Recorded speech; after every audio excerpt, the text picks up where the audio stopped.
¿Cómo les va? ¿Qué dicen? Muy buenas noches, nueva edición de Lo que se viene en televisión, un programa con muy variados temas. Daniel, ¿qué tal? ¿Cómo estás, Héctor? Muy Bien. buenas noches para todos. Bueno, aquí estamos, para Bueno. transitar una hora con mucha información hoy. Sí, fundamentalmente tener en cuenta lo siguiente, ¿no? Que en todo caso la justicia por estos días es una de las cuestiones, tal vez parte fundamental de la discusión política en la Argentina. Y también un poco en la provincia de Santa Fe. Algún ruido hay en la relación de la justicia con el Poder Ejecutivo, también con el ámbito legislativo. Vamos a hablar sobre ese tema y vamos a tratar de abordarlo desde un punto de vista en donde lo que se me ocurre más importante es preservar la institucionalidad. Bueno, ¿qué pasó, Héctor, con el año 2020? Porque la gente se quedó guardada en sus casas, pero se vacunaron contra la gripe, se vacunaron. ¿Cómo está la inmunología de la gente en el país? Bueno, hay un problema muy serio en ese sentido porque, y lo vamos a estar abordando esta noche, prácticamente el 50% de lo que es el nivel de vacunación en la Argentina no se ha cumplido el año pasado.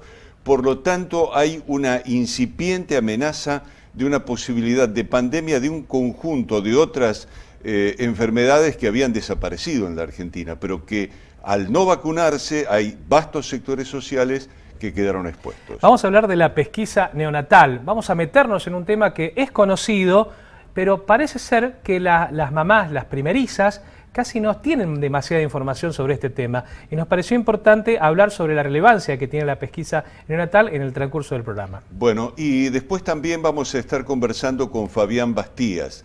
Fabián Bastías es diputado provincial y ha sido electo como presidente de la Comisión de Acuerdos de la legislatura.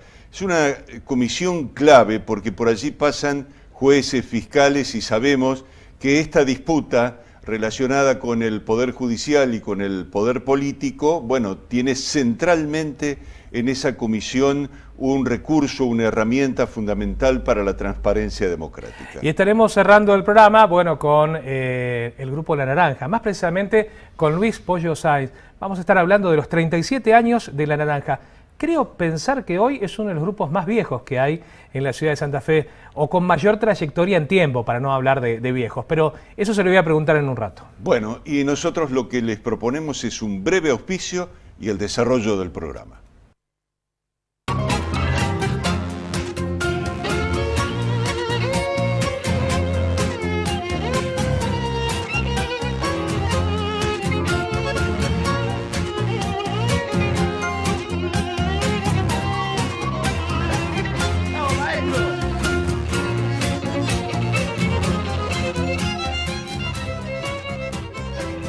Bien, le damos la bienvenida al decano de la Facultad de Ciencias Jurídicas y Sociales de la Universidad Nacional del Litoral, el doctor Javier Haga. Doctor, muy buenas noches, muchas gracias por atendernos. Muy buenas noches, a ustedes muchas gracias por esta comunicación. Bueno, decíamos en la presentación del programa, no sé si usted alcanzó a escuchar, que el aspecto de la situación institucional de vínculo entre la política, la justicia, está haciendo mucho ruido en la Argentina y también está repercutiendo en la provincia de Santa Fe. ¿Cuál es su mirada con respecto a ese tema? Bueno, es uno de los grandes temas que constituye la agenda institucional de nuestro país, ¿no? La relación de la política con la justicia con la política. La verdad que como sociedad no logramos encontrar una cultura republicana en este sentido, del respeto de los tres poderes instituidos, ejecutivo, judicial y legislativo. Cada gobierno intenta, nos ha demostrado en los últimos años que cada gobierno que llega al poder intenta tratar de copar la justicia, y eso está muy mal en términos republicanos, en términos democráticos, porque así no se construye una sociedad democrática e imparcial. Nosotros necesitamos un poder judicial independiente de las presiones políticas. Eso no significa que el Poder Judicial no tenga sus propios problemas a resolver. Los tiene, y muchos son históricos, pero no es la forma de modificar la justicia, ya sea federal o provincial. Es necesario dar un debate profundo que involucre a todos, a toda la ciudadanía, a todas las instituciones que hacen el quehacer de la política, y sobre todo escuchar a los propios integrantes del Poder Judicial, que tendrán cosas para decir y también con una visión crítica. Ayer mismo el presidente de la Corte de la Provincia de Santa Fe, el doctor Faristoco, inauguró el año judicial, y en su discurso también había algún tono crítico, un mensaje crítico respecto de la necesidad de que el Poder Judicial se acercara un poco más a la ciudadanía, más de lo que estaba haciendo. Creo que ese es el mecanismo, de reconocer errores, pero sobre todo de evitar la intromisión de otros poderes sobre un poder que tiene que estar para controlar, vigilar, buscar el equilibrio y la transparencia de los otros poderes, como es el Poder Judicial respecto al Poder Legislativo y el Poder Ejecutivo. Ahora, doctor, lo interrumpo un minuto, porque me parece interesante lo que usted plantea respecto de lo que fue el discurso del presidente de la Corte Suprema de Justicia de la provincia, quien agregó, por otro lado, una serie de innovaciones en materia de los códigos internos de la provincia de Santa Fe, entre otros el código electoral, y uno supone que en ese sentido puede llegar a haber algún tipo de repercusión, de resonancia, de características políticas partidarias que entendemos que sería necesario que no fueran tocadas, ¿no? Ayer se firmó en el mismo acto un acto republicano que hacía mucho tiempo que no se veía en la provincia de Santa Fe.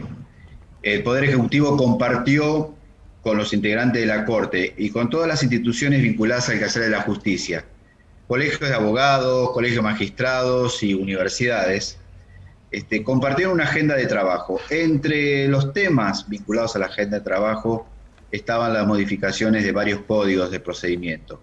También está el de la justicia electoral. A mí me parece muy sano desde lo republicano que se elabore una agenda y se convoque a la opinión de los demás, sobre todo la opinión externa.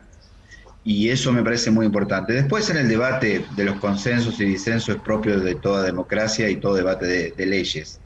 Pero haber iniciado ese acto con una firma de acta de compromiso y una agenda y frente a los máximo responsable del Poder Judicial, me parece muy importante.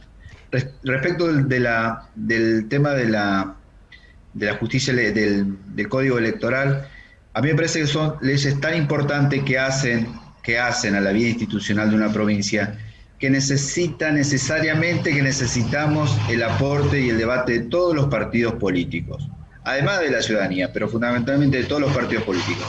No puede ser que no nos pongamos de acuerdo. Tenemos que ponernos de acuerdo. Y Santa Fe es un claro ejemplo histórico en estas tierras de ponerse de acuerdo en los grandes temas. Recordemos, Santa Fe es el lugar donde se sancionó el Gran Acuerdo Constituyente en 1853. Y nos pusimos de acuerdo sobre la institucionalidad, sobre un mapa a seguir para consolidar una cultura democrática republicana. Tenemos que ponernos de acuerdo en estos temas. Y para eso apelo a todos los representantes de todos los partidos políticos, a toda la ciudadanía, a que pongamos de acuerdo sobre la justicia electoral, sobre los códigos electorales. ¿Cómo vamos a hacer los santafesinos y santafesinas para elegir a nuestros representantes? ¿Qué tipo de representantes queremos? ¿Cómo vamos a dar el debate en los códigos de procedimiento? ¿Qué justicia, qué tipo de jueces queremos? ¿Cómo queremos que se preparen los fiscales, los defensores? Eso es urgente. Y hace a la cultura republicana, reitero, necesario e imperiosa en estos tiempos, en nuestra provincia de Santa Fe, una de las más importantes del país, pero también en la República Argentina. Necesitamos encontrarnos y pararnos los consensos, más que pararnos nuestra diferencia, que ha sido la característica, lamentablemente, que nos ha distinguido en los últimos años. Bien, usted sabe que saliendo en todo caso del ámbito de la provincia de Santa Fe, en donde creo que hemos tratado los temas más importantes, hay cuestiones coyunturales en todo caso que yo las dejaría de lado, porque me parece que lo que importa es la institucionalidad del funcionamiento de la justicia, que en el ámbito nacional, por ejemplo, hemos sido testigos de lo que ha ocurrido con el caso del juicio de Dólar Futuro con la expresidenta de la Nación, Cristina Kirchner.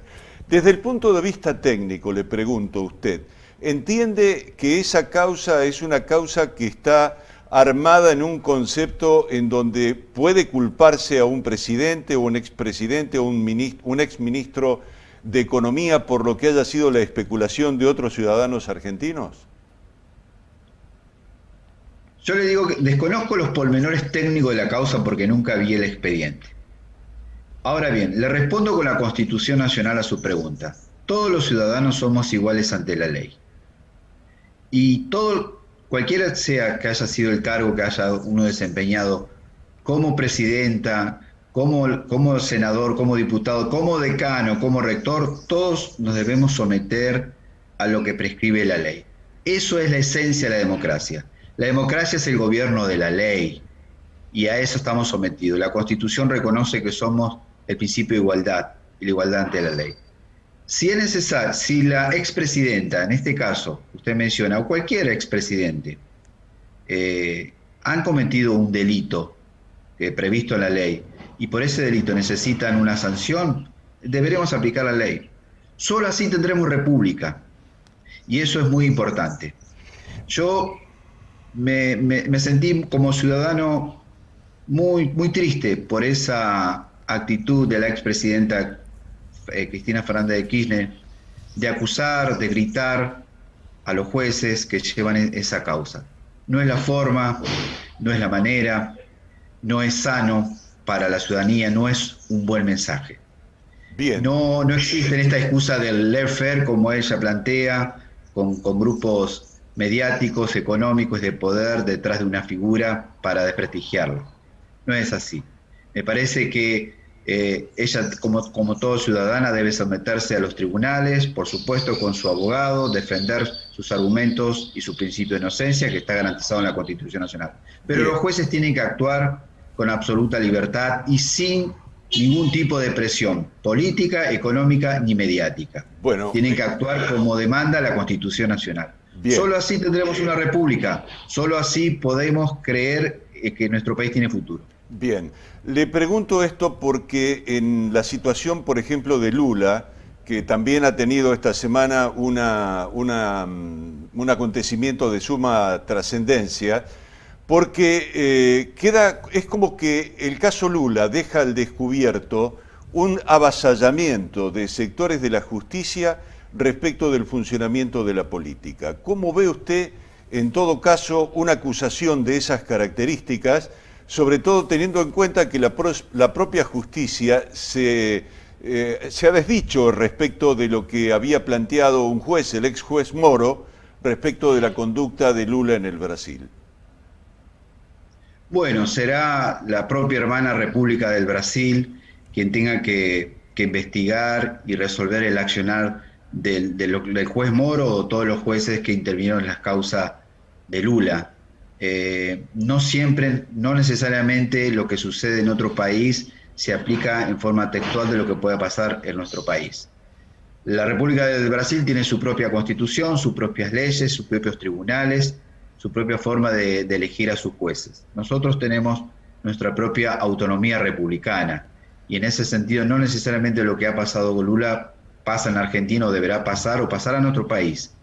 Lo que sí me parece es que nuestro país está en un momento histórico muy importante que tiene que ver con el rol de lo público y cómo la justicia pone límites o puede declarar inocente o culpable a las personas que han cometido un delito.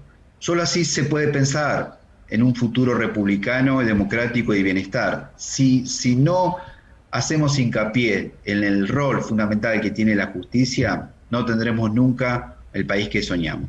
Y aquí es importante también los problemas propios de la justicia. También está el debate de cómo elegimos los jueces, qué tipo de jueces, qué preparación tienen los jueces. Y aquí es donde también entra un rol muy importante que nos compete a las facultades de derecho del país, que formamos los futuros profesionales, entre ellos los jueces federales, los jueces provinciales, y es muy importante el rol institucional y político que cumplimos en nuestras aulas a la hora de prepararlos. Los preparamos y los formamos en valores republicanos, en valores éticos, en valores de ética, de responsabilidad pública, o no los preparamos. Por eso es que es importante que la Facultad de Derecho también se involucren en estos temas institucionales que está discutiendo el país. Digo las facultades como también digo los colegios de abogados, los colegios profesionales, los los colegios magistrados, quiero decir, la propia Corte. Digo, estamos en un momento crítico, pero de los momentos críticos también pueden salir respuestas sólidas, fuertes, que nos consoliden como país, como sociedad, como república. Y por supuesto, hacer de lo que demanda la Constitución Nacional, hacer una práctica social diaria. Cuando la Constitución dice tenemos que afianzar la justicia, bueno, ¿qué significa eso, afianzar la justicia? ¿Qué significa en el hombre común? ¿Significa que las causas tienen que demorar 15, 20, 30 años en resolverse o nunca resolverse? No. Significa tener buenos jueces, significa tener un poder judicial independiente, significa tener jueces preparados e idóneos y que no estén sometidos a las presiones políticas. Por eso es que, si ustedes me permiten, a 37 años de democracia, estamos viviendo un momento crucial donde las propias instituciones que hacen a la República necesitan un debate profundo, serio y que involucre a todo el conjunto de la ciudadanía. No podemos seguir viviendo en un país con la lógica de amigo-enemigo, en la lógica de la grieta, como el término que se ha utilizado últimamente. Necesitamos todos, hombres y mujeres, construir una sociedad imperiosamente como lo determina la Constitución Nacional, y los tiempos corren, porque el descreimiento hacia la sociedad lo vemos todos los días. Bien, doctor, le agradecemos muchísimo que nos haya atendido, que hayamos podido tener este diálogo, este debate en todo caso sobre ideas tan importantes que tienen que ver con la institucionalidad y sobre las cuales es imposible apartarse, porque en el caso de apartarse caemos en otros yerros y fundamentalmente en la imposibilidad de encontrarnos. Que tenga muy buenas noches. A ustedes, muchísimas gracias por esta comunicación y a disposición para cuando lo consideren conveniente. Muy buenas noches. Bueno, muy bien. El doctor Javier Haga, decano de la Facultad de Ciencias Jurídicas y Sociales, y una postura significativa respecto de lo que está pasando institucionalmente. Uno puede estar o no de acuerdo con lo planteado, pero evidentemente sin el cumplimiento de las premisas institucionales va a ser muy difícil un encuentro entre los argentinos. Héctor, llegó el momento de hacer la primera pausa y seguimos el programa, ¿te parece? Cómo no, con mucho gusto.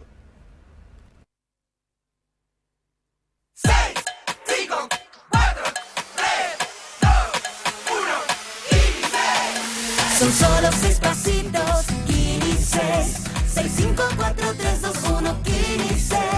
Son solo 6 pasitos. A la suerte hay que ayudarla. Con el Kini estás a 6 pasos de tus sueños. ¿Qué esperás para cumplirlos? 6, 5, 4, 3, 2, 1, 15.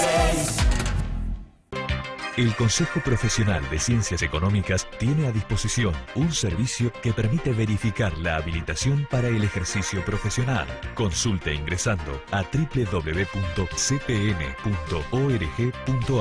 Consejo Profesional de Ciencias Económicas, en defensa del ejercicio legal de la profesión. Somos la empresa inmobiliaria con más experiencia. Seguimos haciendo realidad sus más preciados proyectos. Guastavino e Inver, su inmobiliaria de confianza en Santa Fe y Santo Tomé.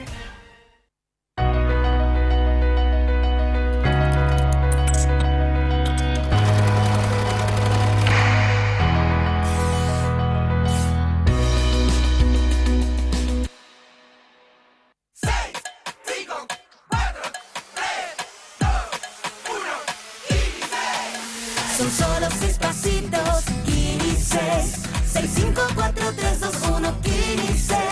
Son solo 6 pasitos. A la suerte hay que ayudarla. Con el Kini estás a 6 pasos de tus sueños. ¿Qué esperás para cumplirlos? 6, 5, 4, 3, 2, 1, 15.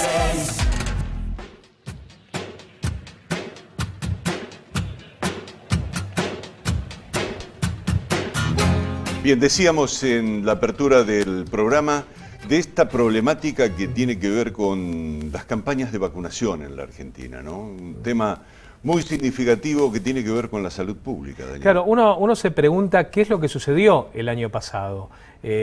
Cuando estuvimos todos recluidos en nuestra casa, se cumplieron los calendarios de vacunación. ¿Qué pasó? ¿Cómo está inmunizada hoy la sociedad argentina? Es la gran pregunta que tenemos para hacernos. Y vamos a hacérsela a Florencia Brugesser, que es integrante de la Sociedad Argentina de Vacunología. Florencia, muy buenas noches, ¿cómo te va? Hola, ¿cómo están ustedes? ¿Qué Bueno, tal? ¿Cómo estás? muchísimas gracias por atendernos, Florencia. La pregunta es esa, ¿cómo estamos desde el punto de vista de la inmunología en la Argentina a partir de lo que ha pasado con los sistemas de vacunación en el país?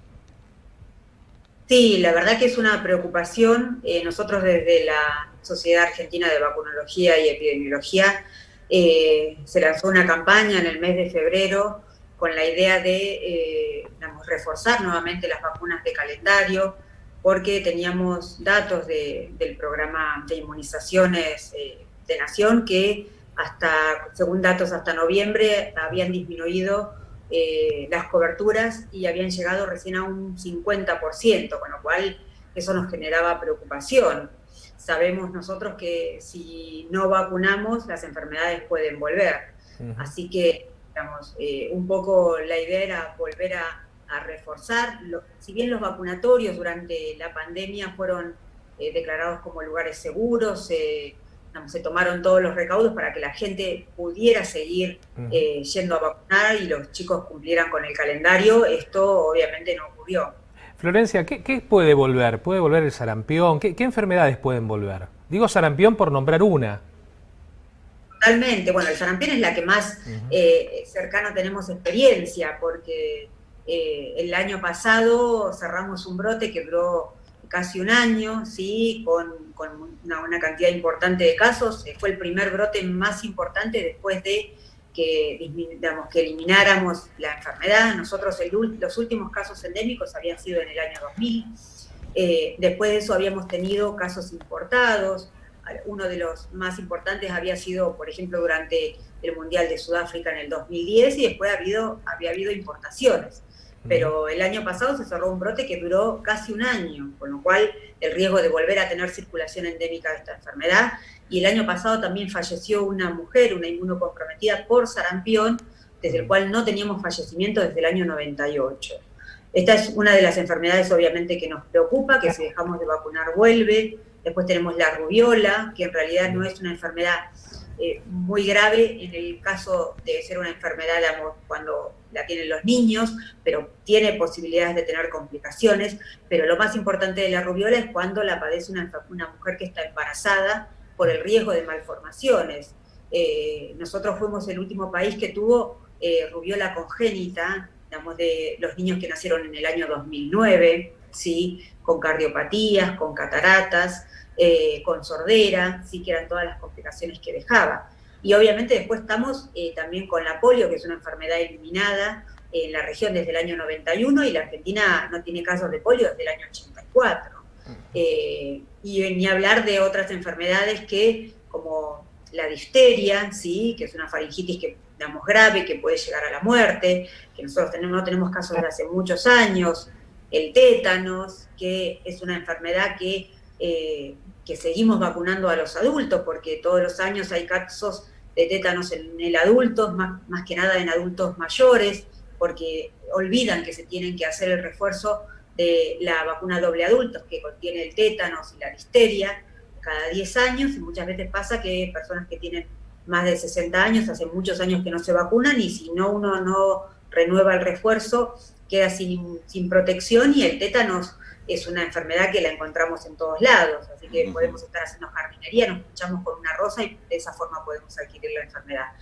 Y después hablando de un montón de otras enfermedades, hepatitis A, que no hay trasplante desde el año 2007 en Argentina, la hepatitis B, que es vacunación universal, que es una vacuna que además previene el cáncer de hígado, porque la hepatitis B predispone al cáncer de hígado.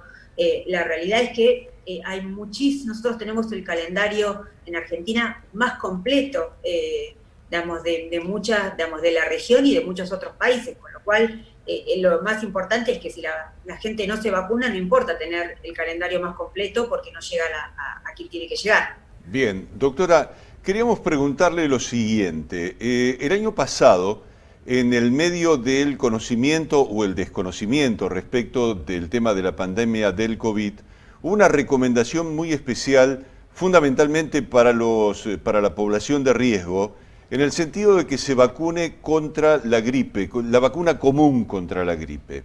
Pero hubo, a partir de esa recomendación, quedó al desnudo las dificultades que hubo para poder implementar esa vacunación. Si no llegó con la velocidad, ni llegó tampoco con las disposiciones que uno entiende deberían haber llegado para ser eficiente. Este año también es un año que por lo menos se asoma ante las dificultades de conseguir la vacuna contra el COVID. Es un año que se asoma con tal vez la misma premisa, ¿no? ¿Cómo hacer, en todo caso, para que esa situación no vuelva a repetirse? Sí, tal cual, digamos. Este va a ser un año más complejo porque incluso tenemos la vacuna del COVID, entonces, digamos, hay que, digamos, empezamos el invierno y tenemos que estar vacunados para el COVID porque es la pandemia que estamos transitando en este momento, pero además comienza la época de circulación de influenza, con lo cual tenemos que llegar antes del otoño a estar vacunados para estar protegidos, más que nada las poblaciones de riesgo, que muchas de esas poblaciones comparten tanto para COVID como para influenza y como para neumonía. Sí, en este momento tenemos que pensar que nos tenemos que vacunar para gripe, ¿sí?, de influenza, o sea que tenemos que tener la disponibilidad de la vacuna, pero también nos tenemos que vacunar para COVID. Y en este momento la recomendación, como no hay estudios de coadministración, es decir, de las dos vacunas que se administren juntos, en realidad no hay estudios de la vacuna de COVID que se administre junto con ninguna otra vacuna, con lo cual la recomendación en este momento es que debemos esperar 14 días si nos aplicamos la vacuna del COVID para cualquier otra vacuna. Así que tenemos que tener en cuenta también eso, es decir, si nos vacunamos para gripe, debemos esperar 14 días para vacunarnos para COVID. Si nos vacunamos para COVID, tenemos que esperar 14 días para vacunarnos para gripe. Con lo cual estamos en una carrera también de tener el insumo en el momento en que estemos en condiciones de vacunarnos, para, digamos, que no pase tanto tiempo y llegar a la temporada de circulación de influenza vacunados, ¿sí?, para evitar las complicaciones. Sabemos que la gripe, digamos, evita que tengamos complicaciones y que las personas que tienen comorbilidades como diabetes, enfermedades cardiovasculares o respiratorias, se compliquen esas enfermedades crónicas por el influenza, por la gripe, y además la gripe sabemos que predispone a la neumonía. Entonces, la realidad es que debemos contar con el insumo, tiene que estar disponible, ¿sí? Digamos, habitualmente para esta fecha debería estar ya empezándose a distribuir. Tengo entendido que ya a nivel privado hay ya disponibilidad de gripe, tenemos que ver, digamos, la disponibilidad a nivel público de esta vacuna en los vacunatorios, más que nada para sortear esto que también debemos tener en cuenta con el tiempo entre una vacuna y otra. Bien, la otra pregunta es, el tener un año en donde no se hayan vacunado, por un lado, ¿las vacunas esas del año pasado siguen sirviendo para este año o el Estado tiene que volver a invertir? Eso por un lado. Y por otro lado, el que no se haya vacunado determinada cantidad de gente, ¿va a producir de que haya que hacerse un refuerzo más respecto a lo que viene hacia adelante? Mira, la realidad es que los esquemas atrasados se tienen que recuperar. Nosotros cuando nos vacunamos y nos faltan algunas dosis de vacuna, digamos, lo que se hace no se reinician los esquemas de vacunación, sino que se completan. Es decir, si yo tengo un niño que le falta una dosis de vacuna triple viral, que es sarampión, rubiola y paperas, digamos, aunque que se da la segunda dosis al ingreso escolar, si ahora tiene 7 u 8 años, se la doy, ¿sí? No tengo que reiniciar el esquema, ¿sí? Y las vacunas, digamos, que tiene el Estado las compra para todas las personas, ¿sí? Para esta población objetivo. Así que si yo no me vacuné el año pasado, pero este año me voy a vacunar, mi vacuna tiene que estar disponible, ¿sí? Y va a depender obviamente de la enfermedad o de la vacuna de la que estemos hablando, ¿sí? Obviamente que esta baja de cobertura lo que hace nos pone en riesgo, porque si aparece un caso de sarampión o un caso de rubiola, nos va a encontrar, digamos, más susceptibles porque no van a estar protegidos, entonces la enfermedad va a circular más y va a generar mayor contagio. Pero lo que tenemos que tener en cuenta, si nosotros hay alguna vacuna que el año pasado no nos dimos, este año la podemos dar, si no se reinicia el esquema, sino que se completan las dosis. En el caso de la vacuna de la gripe o de la neumonía, en realidad ya la vacuna de la temporada pasada no tiene sentido, tenemos que vacunarnos ya con la vacuna de esta temporada, que es la que va a estar disponible probablemente ya en los próximos días, ¿sí? Y obviamente que es importante que todos estemos vacunados, que la mayor porcentaje de población tenga las vacunas completas, ¿sí? Pero las vacunas que ya compró el Estado para esta población, digamos, tienen que estar disponibles, aunque la población no se haya vacunado el año pasado. Muy bien. Doctora, muchas gracias por atendernos. Realmente ha sido muy interesante el planteo, sobre todo teniendo en cuenta que de no cumplirse lo que usted está planteando, corremos un riesgo desde el punto de vista sanitario muy significativo. Que tenga muy buenas noches. Gracias a ustedes. Lo mismo, hasta luego. Hasta luego. Bueno, muy bien, Daniel. Vamos a una breve pausa, Dale, ¿te parece? dale. Y ya seguimos con lo que se viene en televisión.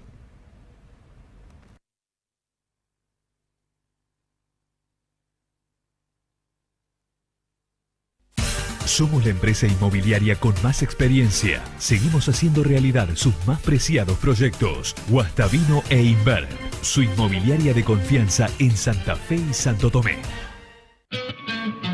Pusimos en marcha el programa de recuperación y desarrollo urbano. El plan de bacheo incluye 13.000 metros cuadrados de mejoras en las calles de los barrios y con el plan de iluminación vamos a instalar 1.000 nuevas columnas con tecnología LED. Hablamos con los vecinos y trabajamos para integrar la ciudad. Santa Fe Capital. 6, 5, 4, 3, 2, 1 y 6. Son solo 6 pasitos, Kini 6. 6, 5, 4, 3, 2, 1, Kini 6. Son solo 6 pasitos. A la suerte hay que ayudarla. Con el Kini estás a 6 pasos de tus sueños. ¿Qué esperás para cumplirlos? 6, 5, 4, 3, 2, 1, Kini 6. Guastavino e Invert atiende el mercado santotomecino y zona de influencia. Avenida 7 de marzo 1563. Guastavino e Invert, líder inmobiliario en la región.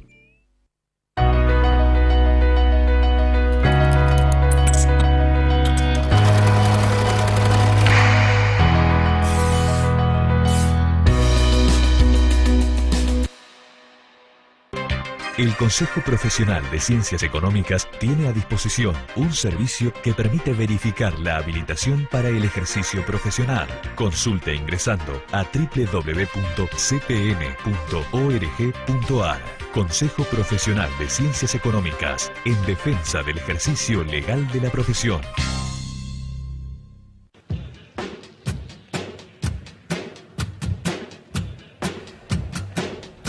Seguimos aquí en lo que se viene televisión y bueno, estamos con Laura Maggi, que es bioquímica, es jefa del laboratorio de la provincia de Santa Fe, de lo que es pesquisa neonatal. ¿Cómo estás, Laura? ¿Qué tal, Daniel? ¿Cómo estás? Buenas noches. Bien. ¿Qué es la pesquisa neonatal? Bueno, la pesquisa neonatal en realidad es una búsqueda masiva, es una búsqueda universal.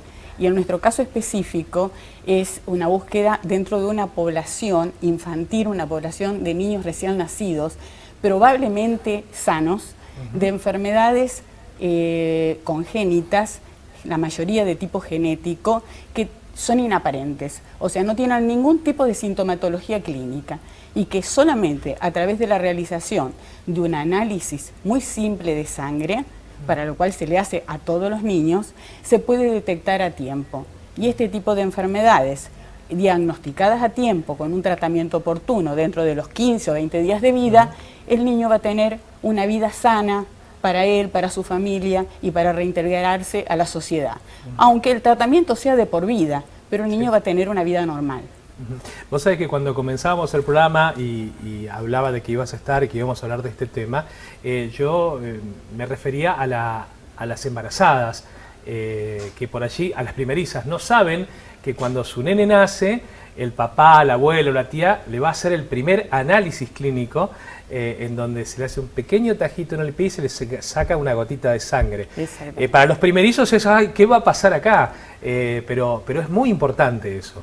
En realidad es un análisis totalmente seguro, que no es invasivo, simplemente son unas gotitas de sangre que se pone sobre un papelito de filtro y se deja secar. que se hace con unas técnicas muy especializadas, son microtécnicas, y que los papás se pueden asustar, pero que en realidad no tienen ningún tipo de inconveniente para el bebé, y al contrario, se lo salva de mucho. Fíjate que el primer lugar en la Argentina donde se hizo, que fue la Federación Endocrinológica Infantil en Buenos Aires, tenían el eslogan que decía: puede una gota de sangre prevenir un mar de lágrimas. Porque en realidad estas enfermedades pueden, si uno no las diagnostica a tiempo, producir en el peor de los casos la muerte y en el mejor de los casos dejar morbilidades o discapacidades de tipo física, neurológica y retrasos mentales profundos. ¿Qué enfermedades buscamos? Nosotros, de acuerdo a lo que estamos haciendo en nuestro laboratorio, porque pertenecemos a un programa nacional, se llama Programa Nacional de Fortalecimiento de las Enfermedades Congénitas, se buscan 6 enfermedades, que son el hipotiroidismo congénito, que es el que tenemos mayor porcentaje, mayor prevalencia, fenilcetonuria, la galactosemia, hiperplasia suprarrenal congénita, deficiencia de la biotinidasa y fibrosis quística del páncreas. Bien, para el común de la gente hablamos de 6 enfermedades que quizás no conozcan, pero me parecía importante nombrarlas y saber qué es la búsqueda de esta pesquisa neonatal. ¿Todos los argentinos tienen derecho a la pesquisa, los recién nacidos? Absolutamente todos. Nosotros a nivel provincial, a todo recién nacido, a partir de las 36 a 48 horas de vida, se le hace en todas las maternidades la extracción de sangre de la pesquisa neonatal. Los papás lo que tienen que entender que en realidad no es solamente un análisis, es un sistema multidisciplinario en el que intervienen muchísima gente, muchos profesionales, desde el que le saca la sangre, esto se transporta al laboratorio de pesquisa, se hacen los análisis. Puede haber posibilidades de falsos positivos, muchas veces porque el bebé puede ser prematuro, porque puede tener una enfermedad preexistente. Entonces a ese chiquito se lo busca, se le hacen análisis específicos, se lo manda al médico pediatra y a los médicos especialistas, y si realmente se confirma la enfermedad, se le instaura el tratamiento específico de esa enfermedad. Y todo esto debe estar dentro de los 15 a 20 días de vida para que el niño no quede con ningún tipo de secuelas. Eso quiere decir que todos los días tienen un caudal de ese secante con las 3 gotitas. Nosotros a nivel provincial tenemos más de 100 efectores que nos derivan durante la semana, con un caudal aproximadamente de unos 700 niños por semana. Y todos los días nos llegan los comisionistas con las tarjetitas con las gotitas de sangre seca de los bebés. Bueno, por último, ¿cuál de esas 6 enfermedades que hablaste es la más preexistente? En nuestra provincia y en la Argentina es el hipotiroidismo congénito neonatal, que es el que trae el retraso mental profundo. 1 de cada 1.600 niños, y en Santa Fe 1 cada 1.400 niños padece esta enfermedad. Bien, para terminar, la gente que quiere información sobre esto, yo te lo preguntaba fuera de cámara, ¿cómo la mamá primeriza que dice pesquisa neonatal, vos con la máquina, vos con la compu? Sí, uno pone pesquisa neonatal y aparecen de las distintas instituciones a nivel país. Se explica, la Fundación Bioquímica Argentina, Federación Endocrinológica Infantil, Hospital Garrahan, explican lo que es la pesquisa neonatal. De todas maneras, son enfermedades que el que no está en el tema se asusta mucho, y ese no es la idea. Lo que tienen que entender es que la pesquisa es como si fuera una red de pescadores. Uno tira la red, las piezas más pequeñas pasan, y los más grandes, que son para nosotros los presuntos positivos, son los que vamos a buscar para hacerle los análisis específicos y poder determinar si en realidad tienen o no tienen esa enfermedad. Yo te quiero agradecer que estés con nosotros esta noche. Seguramente muchas mamás y muchas personas se van a interesar un poco más sobre la pesquisa neonatal, que bueno, muchos la escuchamos hablar, pero está bueno ir recordándolo cada tanto de qué se trata y para qué sirve esto. Es muy bueno porque además muchas veces puede pasar desapercibida si el niño nace con algún problemita. Como es simplemente un control, si el médico lo obvia o lo olvida, la mamá se lo tiene que pedir, porque esa en realidad es una obligación del Estado pero a su vez es un derecho que tenemos todos los papás que nuestro niño sea analizado, sea pesquisado para poder evitar males mayores.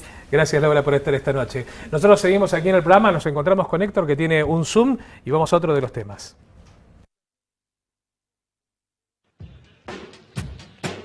Somos la empresa inmobiliaria con más experiencia. Seguimos haciendo realidad sus más preciados proyectos. Guastavino e Invert, su inmobiliaria de confianza en Santa Fe y Santo Tomé.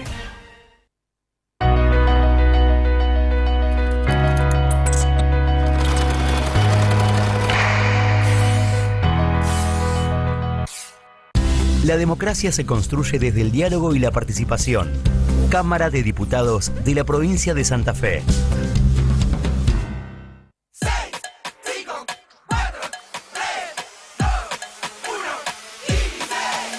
Son solo 6 pasitos, Kini 6. 6, 5, 4, 3, 2, 1, Kini 6. Son solo 6 pasitos. A la suerte hay que ayudarla. Con el Kini estás a 6 pasos de tus sueños. ¿Qué esperás para cumplirlos? 6, 5, 4, 3, 2, 1, Kini 6. Pusimos en marcha el programa de recuperación y desarrollo urbano. El plan de bacheo incluye 13.000 metros cuadrados de mejoras en las calles de los barrios y con el plan de iluminación vamos a instalar 1.000 nuevas columnas con tecnología LED. Hablamos con los vecinos y trabajamos para integrar la ciudad. Santa Fe Capital.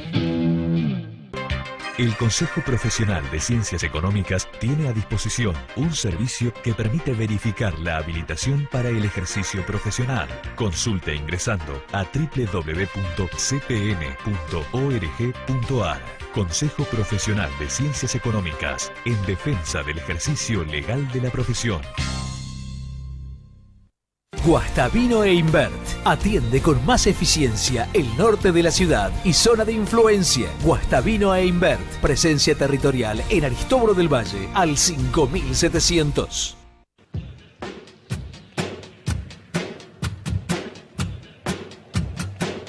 Bueno, Daniel, dentro de lo que es el marco de la institucionalidad que veníamos planteando desde el principio de la edición de televisión, hay un acontecimiento que se me ocurre también de enorme importancia, de enorme trascendencia, y es el hecho de la conformación de la Comisión de Acuerdos en la legislatura de la provincia de Santa Fe. Ahí hay un debate muy fuerte, Sí. muy concreto en el poder político, en el interior del poder político, respecto de los roles que deben cumplir aquellos organismos institucionales de control de la política hacia la justicia y de la justicia hacia la política. No está saldado, bajo ningún punto de vista está saldado. El tema es encontrar un marco de institucionalidad y que ese marco de institucionalidad sirva. Es la esencia de la conversación que tuvimos con Javier Haga. Claro, es retomar un poco lo que venimos hablando al principio del programa. Pero reforzando en todo caso en el testimonio de un protagonista, qué es lo que pasa con este tema. Por eso esta noche vamos a conversar con Fabián Bastía, que es diputado provincial y que ha sido electo presidente de la Comisión de Acuerdos. Importante comisión de la legislatura provincial. Fabián, muy buenas noches. Es una comisión sumamente por los temas y los asuntos que pasan por ahí. Bueno, pero en ese sentido, lo más importante, diría yo, me parece, sobre todo por la cuestión coyuntural, la discusión que en estos momentos hay en el país, hay también en la provincia de Santa Fe, respecto de la relación con la justicia, fundamentalmente, en el sentido de entender cuáles son los límites de controles que institucionalmente están determinados para los roles de la legislatura y para los roles también de la justicia para con los propios legisladores. Cuestiones que están en discusión y que no solamente están en discusión, sino que hay hechos de por medio. Por lo tanto, me parece que el papel que va a jugar la comisión es un papel determinante en la calidad institucional de la provincia. Yo creo que la comisión, en lo que fue incluso yo hace 1 año y 3 meses, mañana, que soy legislador, que estoy en la banca. La comisión la integré desde el día que asumí y la realidad que ha funcionado muy bien, y como vos decís, al tratar los pliegos para jueces, al tratar los pliegos, ahí ingresan los pliegos para jueces, ingresan los pliegos de fiscales, ingresan los pliegos de defensores, de los órganos de control, como el ENRES, Tribunal de Cuentas, zona franca, o sea, ingresan los pliegos más importantes que necesitan acuerdo de la legislatura, pasar por ahí, y también evaluar la conducta de los fiscales y los defensores, que ha sido un tema que nos ha tenido muy ocupado el año pasado. Yo creo que la justicia funciona en esta provincia bien. Creo que, por ejemplo, el Ministerio Público, ya yendo a materia penal, ¿no es cierto? El Ministerio Público de la Acusación funciona muy bien. El Ministerio Público de la Defensa también.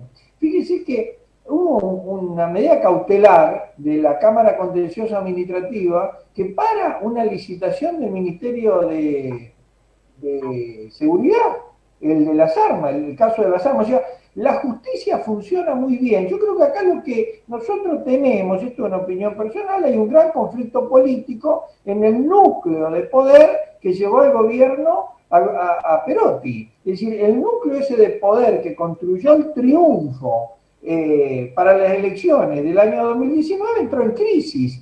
Y esa crisis política produce algunos sacudones y impacta a lo mejor en la legislatura o en la comisión.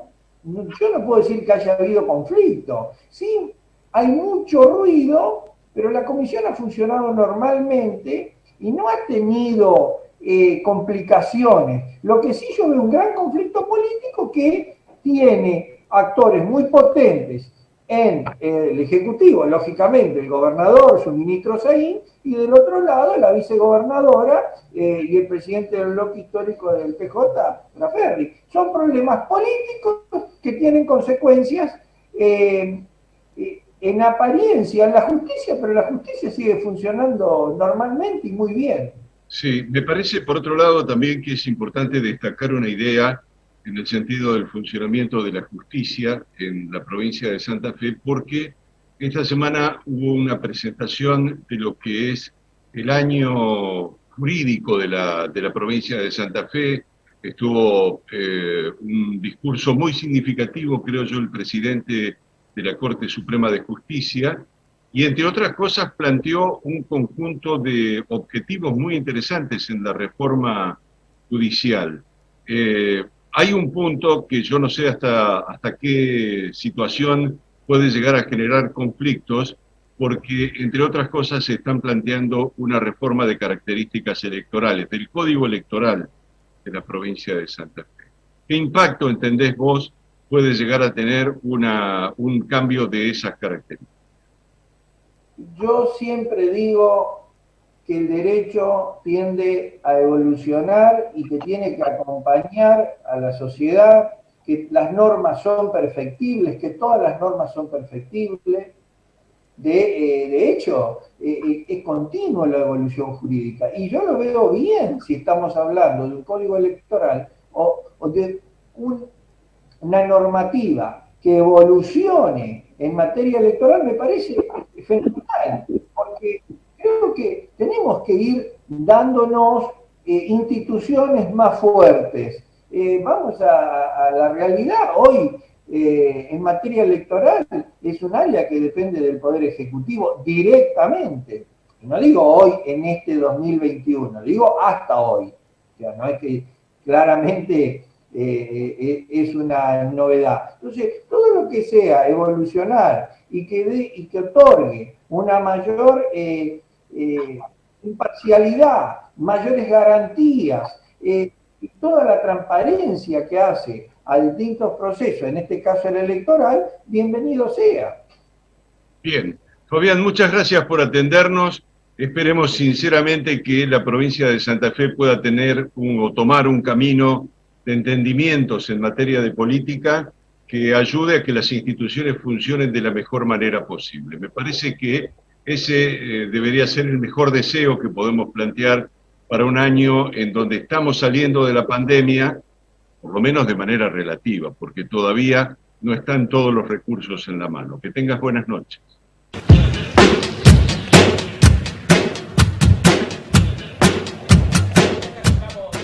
De lo que se viene de televisión y lo tenemos a Luis Pollo Sáenz aquí como invitado. ¿Qué tal, Luis? ¿Cómo estás? Hola, Daniel, gracias por la invitación. Yo dije Luis formal, pero yo te voy a decir Pollo. Y muy poca gente me dice Luis. Mi mamá me decía Luis.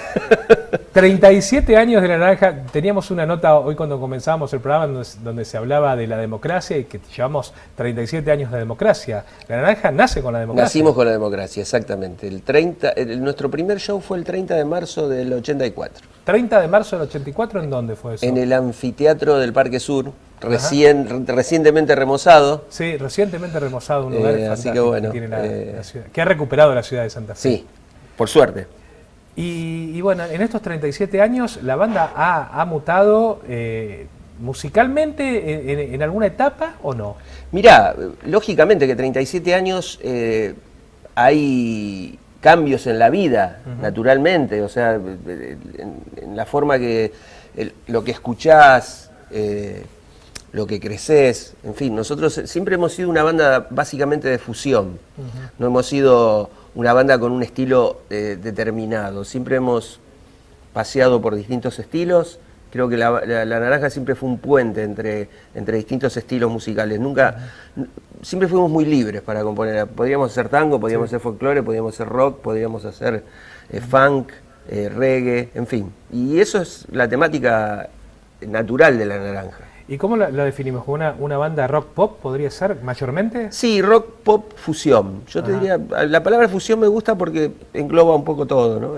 O sea, hoy decir rock es muy estricto. Yo creo que el rock se ha nutrido, el rock argentino sobre todo, se ha ido nutriendo a través de los años de todos los estilos, del folclore, bienvenido sea. Del tango, de todo. O sea, hoy es muy abierto la palabra rock. Así que yo creo que la palabra fusión entra muy bien también. Fíjate vos que si hablamos de música tropical, de trayectoria, bueno, Los Palmeras, sin lugar a dudas. Sin dudas. Pero si hablamos por eso quería encasillarlo, rock, pop y fusión, 37 años, creo que es el único grupo en Santa Fe que está viviendo 37 años consecutivos. Yo creo que sí, yo creo que somos la banda más vieja vigente de la región, te diría, lo cual es un orgullo, ¿no? ¿Cuántos integrantes han mutado en estos 37 años en la banda? Bueno, muchos están hoy tocando en Europa, están en Buenos Aires, están en otros lados, han formado sus bandas. Yo creo que La Naranja en general siempre ha sido una banda escuela, porque mucha gente ha empezado en La Naranja, ha hecho sus primeras armas y después han formado sus bandas, han hecho su camino individual. Pero alrededor de 100 músicos han pasado por la banda. ¿Cuántos temas de autoría propia tenés? Uy, no, montones. No sé, 100, ponele, no sé. Están todos inscriptos en SADIC, así que... Te voy a hacer una pregunta que no te hicieron nunca. A ver. ¿Por qué La Naranja? Esa me la hicieron siempre. No, en realidad el nombre de La Naranja viene... Sí. Te cuento la historia, la he contado un montón de veces, pero siempre el público se renueva. Estábamos con Ricardo Rojas Molina, que era el baterista, que fue el fundador de la banda junto conmigo, pensando el nombre. Estábamos en Playa Norte, estábamos tomando sol, tomando... Otra época, así de jóvenes.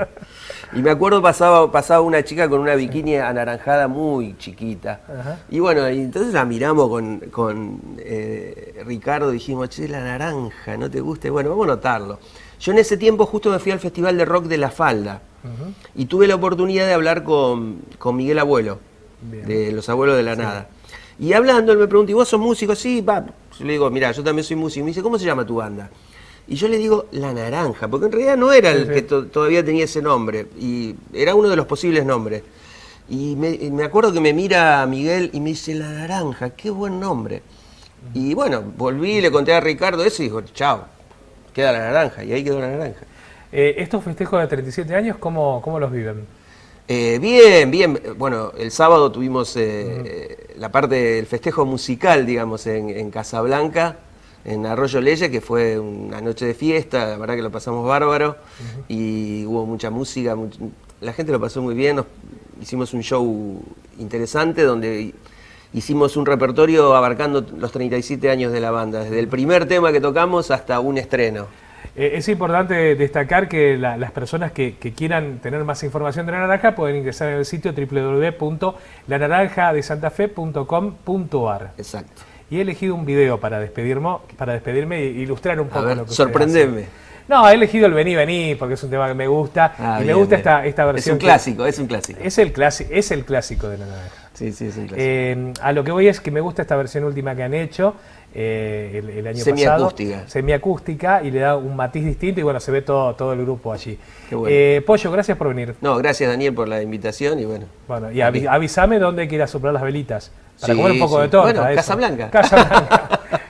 Luis Pollo Sáenz, bueno, creador de La Naranja, aquí en este espacio exclusivo de cultura musical, y en este caso vamos a ver un poco de lo que hacen ellos, un poco de su música.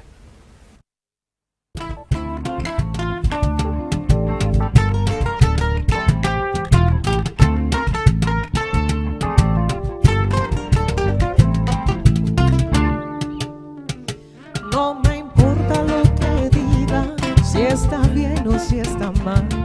Soy argentina, soy latina, en cualquier mundo puedo aterrizar. No me asustan las mudanzas, hoy estoy, mañana no lo sé. Por el amor no quiero tranzas, ya lo encontré y ya zafé. Por eso yo te digo, dale, vení, vení, vení, baila, que la vida viene corta, nada te vas a llevar. Vení, vení, no te vayas, oh. Vení, vení, vení, baila, que la vida viene corta, nada te vas a llevar. Vení, vení, no te vayas. Y si ayer canté opereta, hoy te canto un rock and roll. Y si me olvido de la letra, y si me asusta tu color. Hay historias que en la vida siempre hacen retroceder. Y hay un bicho peligroso que nos tiene a maltraer. Por eso yo te digo, dale, vení, vení, vení, baila, que la vida viene corta, nada te vas a llevar. Vení, vení, no te vayas, oh. Vení, vení, vení, baila, que la vida viene corta, nada te vas a llevar.